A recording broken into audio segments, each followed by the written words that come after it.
Hey everybody, what's up and welcome back to today's video guys. And today guys, I will be showing you how to hide a section on your website in Webflow. So yeah guys, make sure to watch this quick and easy video to the very end and follow my steps correctly, so you can make sure this works the same for you and that you can do this yourself. But yeah guys, let's get straight into it. The first thing you want to do guys is go ahead and open up the official webflow.com website right here and log into your account. After logging into your account guys, you'll be greeted by this main page right here where you can see all of the options that you can access in Webflow. So as you can see right here, I can see a lot of websites that I have created and I own on Webflow, and here I can even go ahead and create a new website if I want. But for today's video guys, we are going to be using this website right here I have already created called YouTube Tutorials. So I'm going to go ahead and open up the website by clicking on it right here and clicking on Open Designer, and now this will open up the website in the page.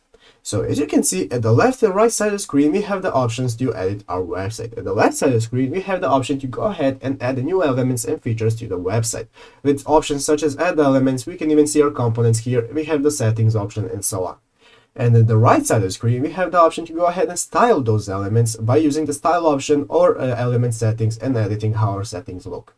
But yeah guys, let's go back to the website itself. So we're going to go ahead and see our website right here. Let's say I want to hide this section right here.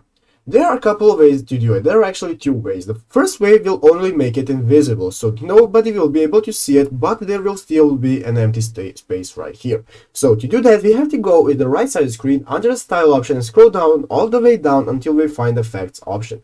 And here we want to turn down opacity to 0. Opacity. So as you can see now it is just white, but there is still room right here and it is still right here.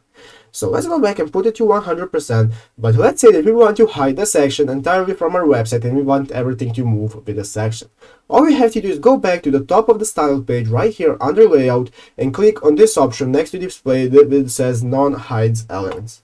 As you can see now we have successfully hidden the element and the section from the website and it is no longer available for people to see. So yeah guys, basically that's how you do it. I hope this video was helpful. If it was, make sure to leave a like and subscribe to the channel. So yeah guys, thank you for watching, take care and bye.